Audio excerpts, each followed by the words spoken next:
these maps that you've looked at, these before and after maps, and what you think at this point has happened and how many casualties you believe there are in northern Nigeria as a result of Boko Haram attacks? Thank you. Amnesty was able to commission satellite imagery that showed Baga and Doron Baga before and after the attacks. Clearly, you can't completely estimate the number of casualties until you actually have physical access, and that, of course, is too dangerous at this point. But the level of destruction to the structures in Doron Baga, for example, of at least 3,000, indicate that the number of casualties is probably closer to the 2,000 mark, and certainly in the several hundreds, which is a far cry from what the Nigerian government is claiming, which is 150, as you mentioned earlier. So what it indicates, I think, is a major escalation in both the threat of Boko Haram, the danger that the people in the northern parts of Nigeria are facing, and it also, I think, brings into very, very stark relief the strategy and the response of the Nigerian government, which is not working. Well, what about that response of the government? Your sense from Amnesty of what the government and its military is doing to be able to provide some kind of protection to its to the people in the north? Well, the government's statement of 150 casualties follows a pattern of underrepresentation of the threat and of the casualties going back for several years. One can speculate as to the reasons for that, but the bottom line is that people are being killed, people are being displaced. Roughly 500,000, maybe upwards closer to 1 million, have been internally displaced. Institutions like schools, government buildings, obviously military barracks, and other institutions have been destroyed. And the northern part of the country seems to have been almost let go as almost as collateral damage, just based on the lack of response, or certainly what appears to be a lack of urgency amongst the political leadership in the rest of the country.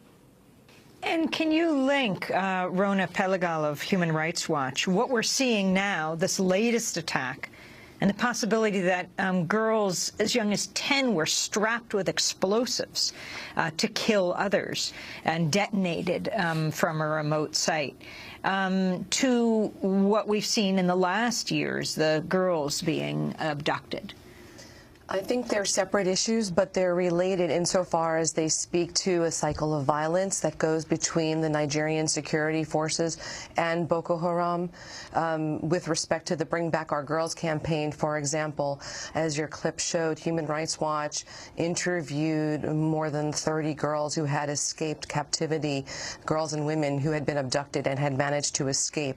And we found a range of abuses against them while they were in captivity. Some, as the girl that you showed mentioned, were forced to convert, were forced to marry, were sexually abused and raped, were forced to engage in labor and serve in military activities.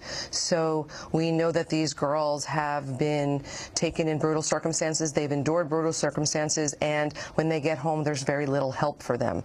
The Bring Back Our Girls campaign fortunately shone a spotlight on the girls, but they remain, we believe, married and dispersed somewhere in the Sambisa forest, and we have not yet seen them return.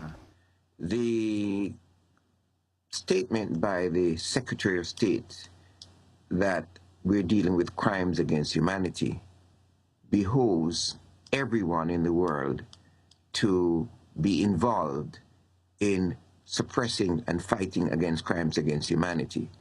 And what we're describing in northern Nigeria and the scale of what has taken place in Baga clearly could not be the work of some groups of militias. So we're dealing with many different entities here. And in the specific case of Nigeria, we're dealing with the political struggles for control of the state.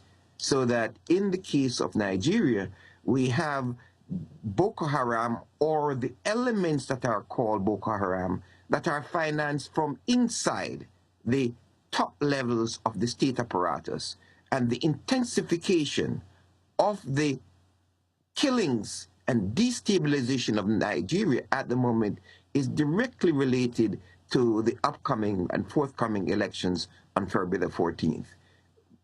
The well-known and the Nobel Peace Prize winner, Nobel Prize winner for literature, Wole Soyinka, presented to the world the fact that there were elements of the Central Bank of Nigeria who were financing Boko Haram, and that he had the name of the elements from the Central Bank of Nigeria who were financing Boko Haram.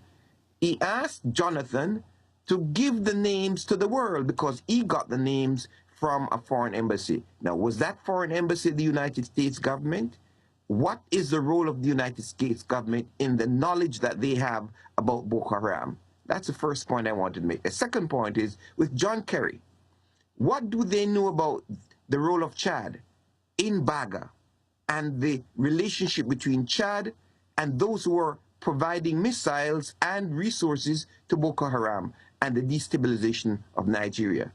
The last point I want to make is that when there was a vote at the United Nations about Palestine a month ago, John Kerry called the Nigerian government to change its vote about Palestine. Half an hour before the vote was made, he called Goodluck Jonathan. Clearly, they have information about the compromised leaders in the Nigerian state who are financing Boko Haram. Why do they not bring that information to the African Union, to the United Nations, so that there's an exposure of all of the forces in Chad, in France, in the Cameroon, and in the Nigerian leadership who are financing Boko Haram?